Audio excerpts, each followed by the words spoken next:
it really, business is all about relationships. It truly is. If you want to have clients, now, if you just want to be transactional, I mean, that's fine too. But again, I'm more about cultivating long-term success. After everybody told me, no, never make your own demo. I said, I don't care what anybody says. I'm going to do it. I didn't have nothing. I just said, but I'm going to figure this out. Time flies faster than you might think. And next thing you know, it's been 30 years. Just do it. Just press record, whatever that looks like for you.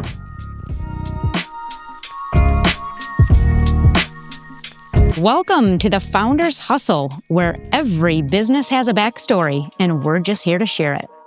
I am so thrilled to welcome this week's guest, Anthony Gettig, who is a professional voiceover. So welcome, Anthony. How are you doing today? Great. Thanks for having me. I appreciate it. Well, you intrigued me because you have done works for the biggest corporations in America. We're talking about Stryker. We're talking about Harley-Davidson. We're talking about Lowe's, Microsoft, you name it. You have been there. So you're not only a professional, you are a seasoned voiceover across the states. So very excited to hear about your backstory. Gosh, that sounds more impressive than I thought, but that's cool. So if you had to describe in 3 words your entrepreneurial journey so far, what would those be? Certainly grateful would be one. Fulfilling, very fulfilling. And probably marathon, because it's a marathon. It's not a sprint. Yeah, I love it. I love it. Tell me a little bit more about grateful. Expand on that, if you would. Yeah, sure. Well, I mean, it's like this. Each day we have a choice. We can be, thankful for what's going on around us, whatever those lessons are happening around us, or we can not. So I prefer the attitude of gratitude. I'm very thankful, very grateful for all of my clients. I'm very thankful for the skills I have. God gave me this set of skills, and this is what I can do. And I'm just glad to be alive at a time when I can do this. I'm thankful for a country where I can do this and pursue the American dream. That's fantastic. So as you allude to, not everybody has this skill or the ability to just openly speak amongst an audience. But at what point did you decide, or did you determine, or did you know that aha moment that you have this talent and you enjoy it? Well, the 42 years thing actually harkens back to high school, and it was fall of 1983, and our high school radio station had just signed on the previous spring, and I was a freshman, and they had an after-school club. Ninth graders couldn't take the broadcasting class. You had to be in 11th grade for that. By the way, I got a variance and got to take it in 10th grade. But anyways, yeah, I got into the after school club, and I was like, okay, this is it. I have found my purpose. Like I really, to be honest, didn't plan on finishing high school. But thankfully, the teacher and the mentor for that whole program at my high school, he saw something in me, pulled me aside and said, young man, you're better than this. You're better than the circumstances that you're in right now. And he recognized that and really kind of called me up and really inspired me to, that's the thing. I mean, managers tell people what to do, but leaders inspire you to do your best work. And he was really a leader. He really inspired me to this day too. I mean, actually, I just went to his 80th birthday party last year. We were talking about this earlier, and it's amazing what people can say. Whatever it is, people can inspire in such obscure ways. They don't realize what they're doing is a very pivotal moment in your life. Hopefully, like in your case, it's a very positive moment. Sometimes it can be negative. But the fact that somebody can just do something as simple as being a mentor and just literally catapult you for the rest of your life into this fulfilling career is really amazing. Yeah, totally. And I am forever grateful for that teacher. And there are actually some older students as well that I'm friends with still to this day that were very inspiring and very helpful as well. So my gratitude really, I'm very grateful that, just because, I came from a different kind of upbringing. We grew up in poverty. I will say I've learned about these terms later in life. We had what was called situational poverty because of the situation at home. It wasn't necessarily generational poverty, which is a different thing. We had a situational poverty. And that's, it just was the hand I was dealt. And that's okay. We have to say, okay, here's what I had to work with. What am I going to do with it? My mom and dad did the very best they could, like every mom and dad does. If anybody says they wrote a book on how to be the perfect parent, don't buy it because it's hogwash. Nobody really knows until you're in it, when you're in the drink. So, we just have to rise above those things. And when you have someone inspiring you to do that, it's not that it's easier necessarily. It's just that it feels more attainable. So. Right. Yeah. Interesting. No, I love that. So tell me a little bit, because you didn't just jump into being a voiceover professional. You started off in the radio industry and kind of moved up. But tell me briefly, what was that history? What was that journey like? Right out of high school, jumped into radio broadcasting, and it got to the point where I was married. We had 2 kids, and I wasn't making enough money. Radio is kind of a gypsy job. In your early days, you got to kind of pay your dues and move around a bit. And we just have really strong roots in our area, and it was hard for us to move around. But it's just like, okay, well, I need to make more money. And so this was in the mid-90s, early to mid-90s. And so I pivoted into IT. What's really neat about this is when I look at the grand picture of my life, this is one of those, another grateful moment. When I look at the grand picture of my life, it's like, okay, when I started in broadcasting, everything was analog, everything, tape. We had cart machines, we had reel-to-reel machines. It was all, and there were no computers, okay? So I pivoted into IT and got a bunch of certifications. I'm a network guy. I can configure routers and I can compute subnets in binary. I know networking very well. And then over time, it's like that kind of came to an end, and I was able to kind of turn back to creative stuff, like the voiceovers. What's really neat is, back then, what I was doing, it's almost like God knew, okay, he's going to need this. So we give him this experience and then this experience, because then when technology and creativity converge, he's going to be well equipped. And I'm very well equipped. I like, a lot of folks have computer issues and that I don't. I just don't. Because I like to say my stuff works because I have a network engineer background. I've set up printers for an entire school district. I've set up servers that serve thousands and thousands of people. I've done all that IT stuff, and now I've been able to pivot back. So in the time from when I started in radio to where I got to doing voiceovers full time, it all became digital. And now what used to, I'm not kidding. I spec'd out a studio in about 1994, a proper studio to do voiceovers. It was going to cost me about $15,000 to $17,000. I could do all of that today, sub $1,000. It's incredible, just the way things have changed. So again, I'm really grateful because it's like what was in my heart to do, ultimately, way back then, didn't even exist yet. And through these life experiences, it kind of just all kind of came out. How do I say this? It's like a lot of voiceover people will tell you, oh, well, if you're a radio guy, never talk about being in radio. I say phooey, because you know what? In radio, I learned to be on my feet. I learned to, there's a term in radio called rip and read, where you would literally go over to the wire service, back when we had wire service, go to the AP or UPI, pull off the news and open the mic and start doing the news. I haven't read this ahead of time. It's called rip and read for a reason. I'm really good cold reader. So a client can give me a script and go, I know this is short notice, but do you think you can? I'm like, you betcha. Thank you.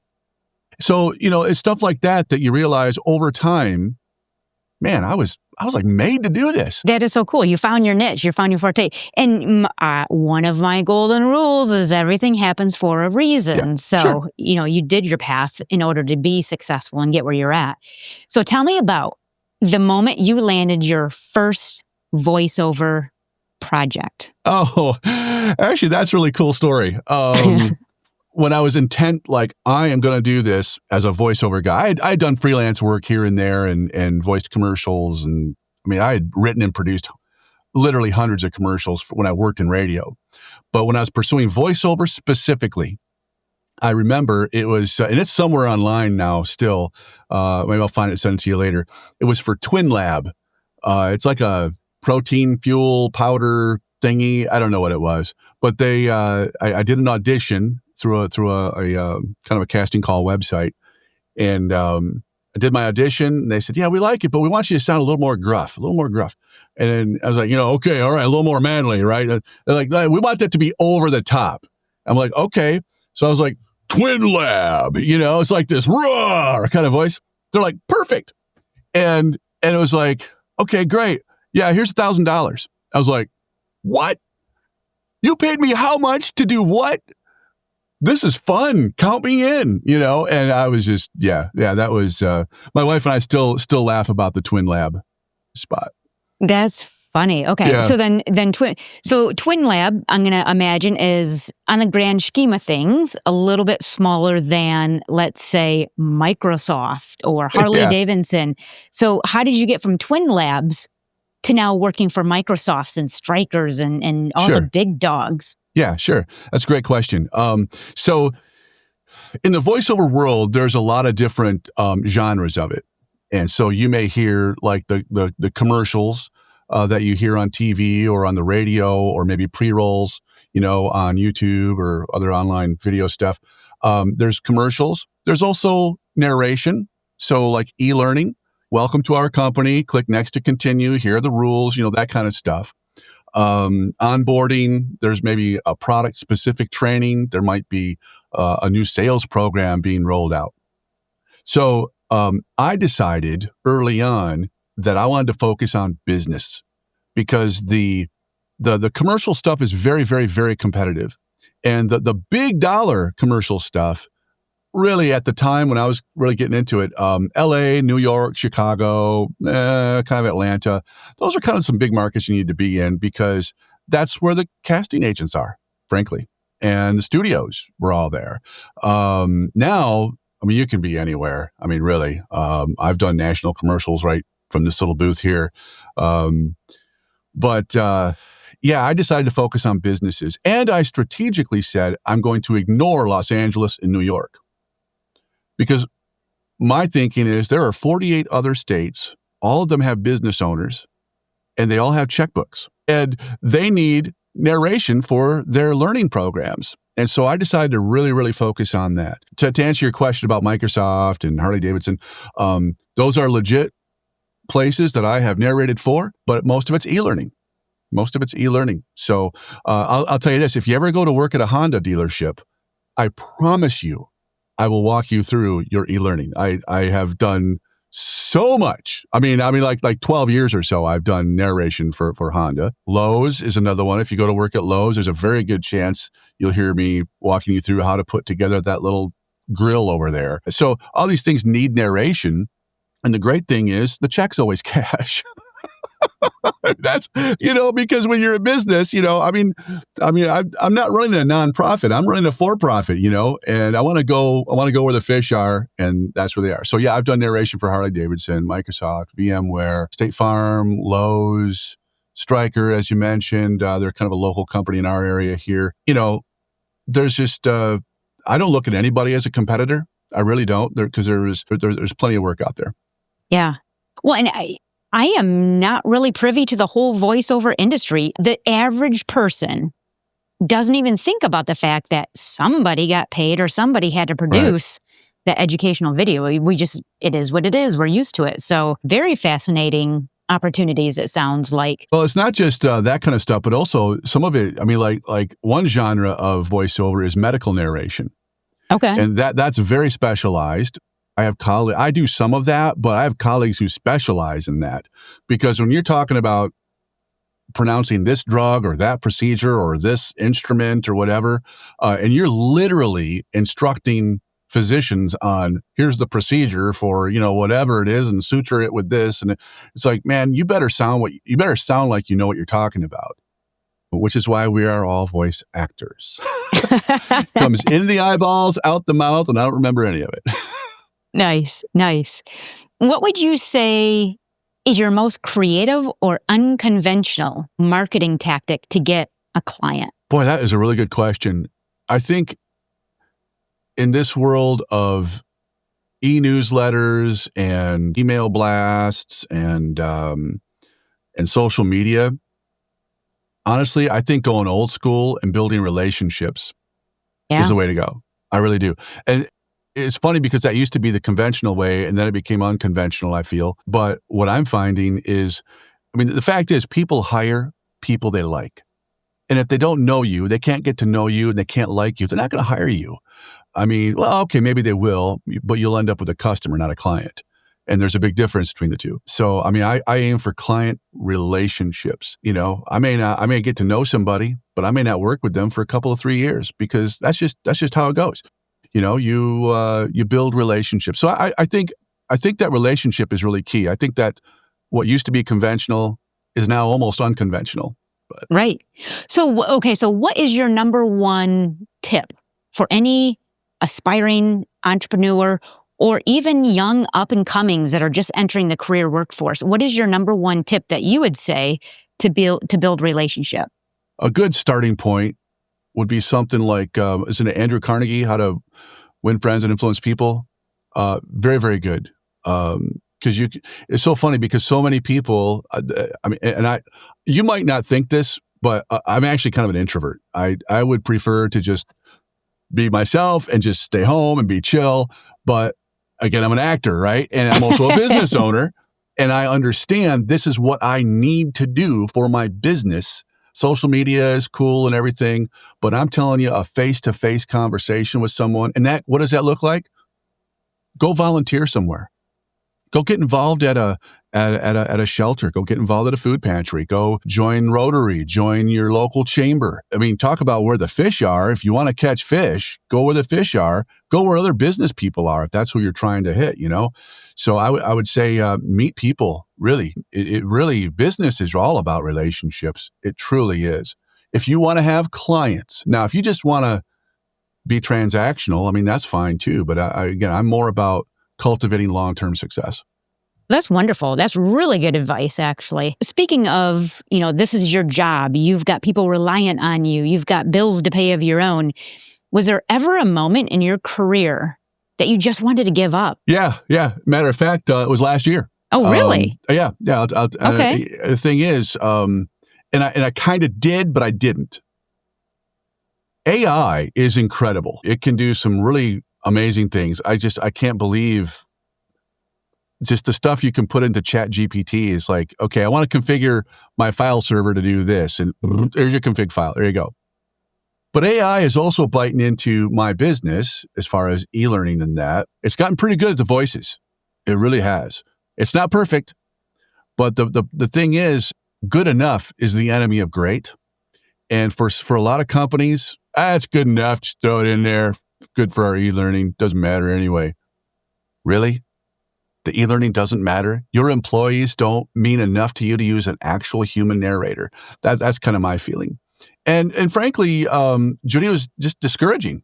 Man, because I just saw businesses drop off in that sector. And in so much that I actually decided to scratch an itch. I don't know if I mentioned earlier that radio is kind of a gypsy job. You have to move around a lot. I had a chance to go to Nashville, Tennessee for a pretty big broadcast outlet back in '92. And I did not go because my wife was pregnant with our first baby. We wanted to have family support systems around us. And it's one of those what ifs through your whole life, right? Like 33 years. So last year we, because, business had been down and what I was doing, I could do part-time. So I moved to Nashville for a full-time radio job, my first full-time radio job in a couple, 3 decades. The audio producer was my title for a very large broadcasting place called K-Love. And so they're big, they're giant, and it was a great experience. And all my voiceover stuff, I just shifted it to second shift. So when I would get home, like I said, the workload had dropped to where I could just do it at night. So that's what I did. And honestly, part of that was kind of a reaction to being discouraged last year. And then people would call me and go, because I've been in the industry for a little while, they're asking me advice. Hey, how do we fight this AI stuff? And I'd give them advice. And then one day it occurred to me, why don't I take my own advice? Like, hey, wake up, idiot. So I got to start really thinking, like, okay, what would I tell myself?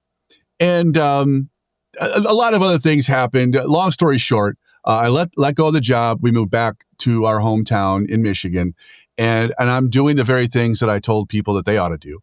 And it's like, yeah, I think this is going to work. So I was able to turn that discouragement into kind of an adventure. Got to kind of scratch an itch and moved to Nashville, Tennessee, and Music City, and big, radio production and all that. And I don't know. It's like that was the experience I needed, I think, to kind of slap me around and go, hey, you've got it good, buddy. You've got it good. Get to it.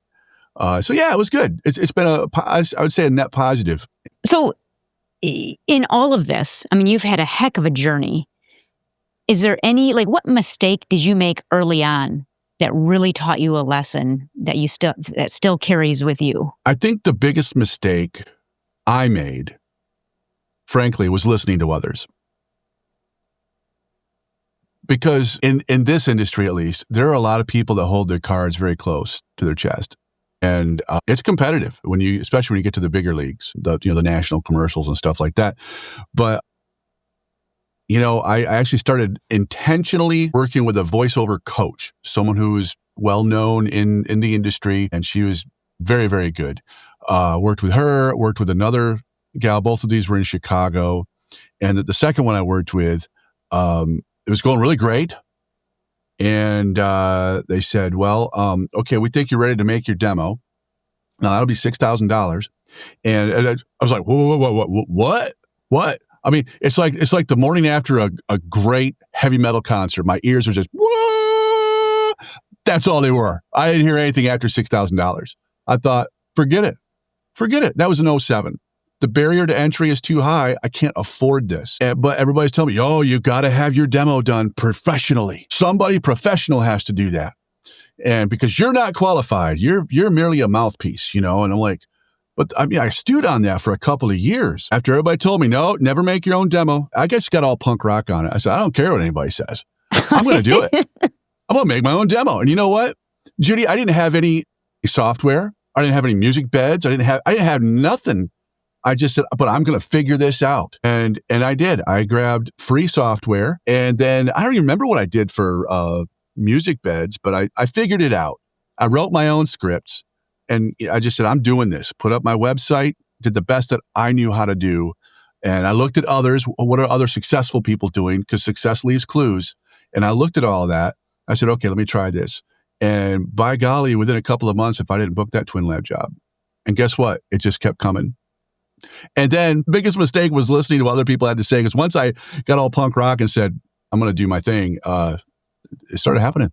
I love that. There's so many people that hang on what other people tell them to do, or they watch a video on YouTube, or, yes, information is great, but I love just go punk rock on them. I'm going to make a t-shirt that says, just go punk rock on them. That's such great advice. So Anthony, what does your business look like today? And what are you most proud of? What does business look like today?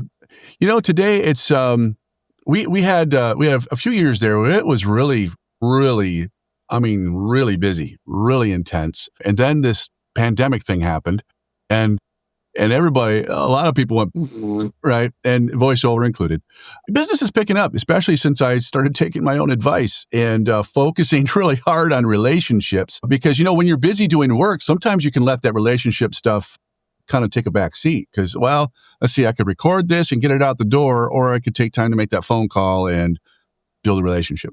So I think it's going pretty good. And as far as what I'm most proud of, I think, how do I say this? I mean, I feel very humble that I get to do this. It's hard to say what I'm proud of. I guess I'm really happy. I'm well pleased with, there we go, the life that my wife and I have been able to build. Like today I was able to go to lunch for my mother-in-law and my daughter and my brother-in-law's birthday. Tell me you can do that with a regular 8 to 5 job, right? Well, and I ask you, what are you most proud of? But then I'll take it just based on what I'm hearing with your story. What I'm most impressed with is your grit and your grind and how you became what you became.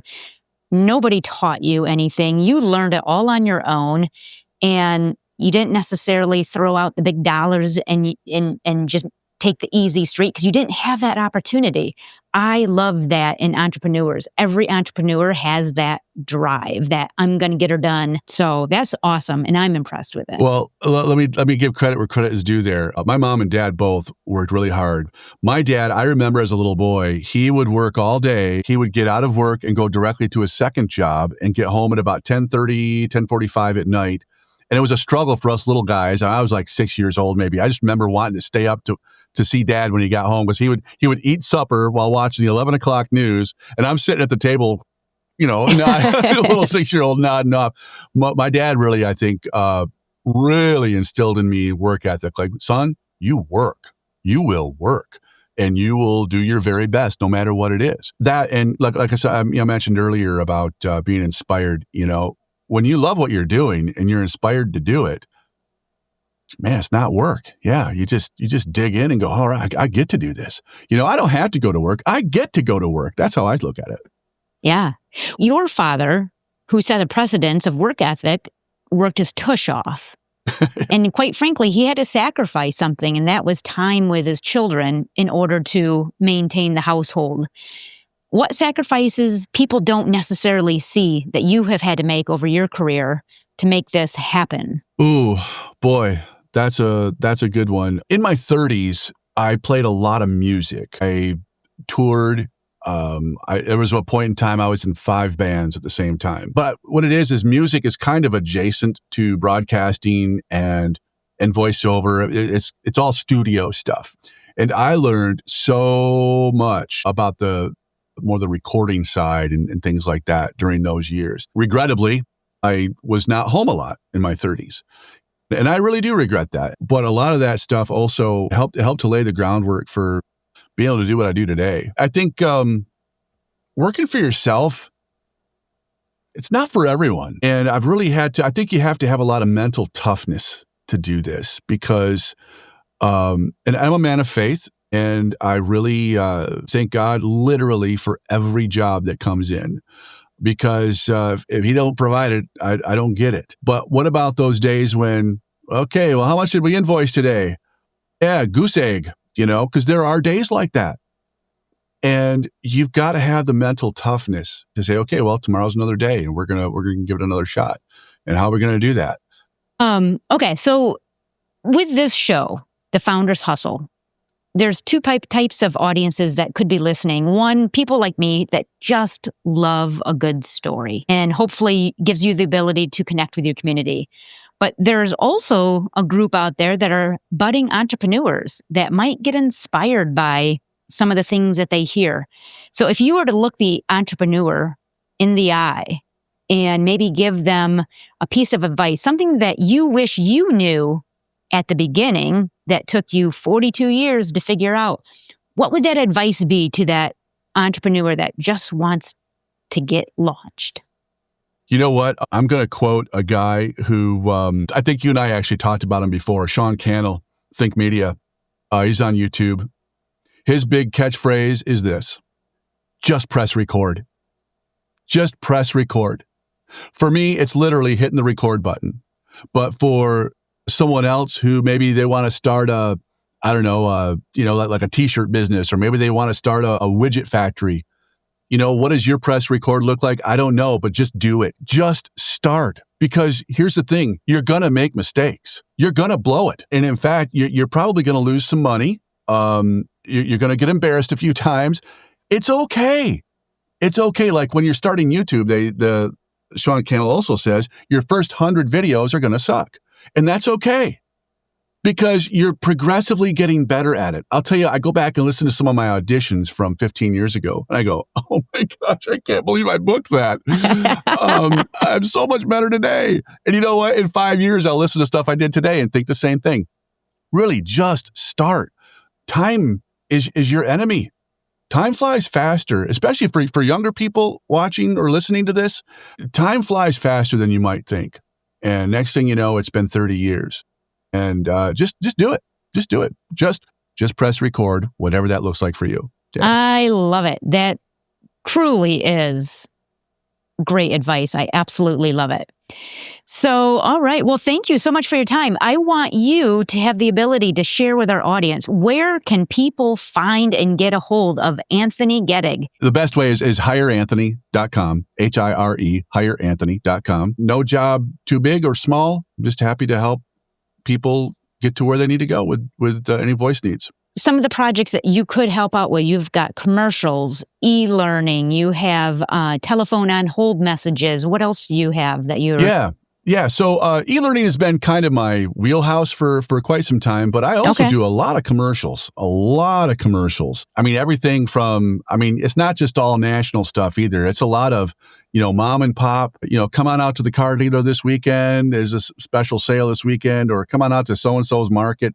I don't care what it is. If you have a commercial, if you're going to do like a YouTube pre-roll is really big right now, online advertising, that kind of stuff. They need a voice. One thing I'm really focusing on right now, because I really try to focus on businesses, is phone systems.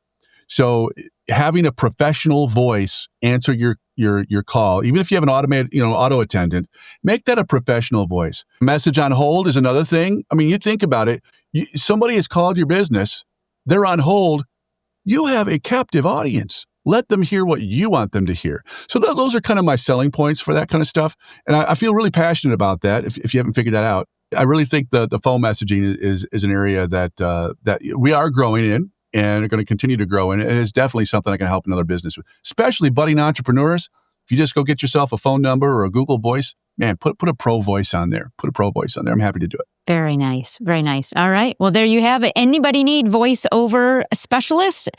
Just call or visit hireanthony.com. Thank you so much for being a guest on The Founders Hustle. Absolutely Thanks, appreciate it. Love the background. Love the story.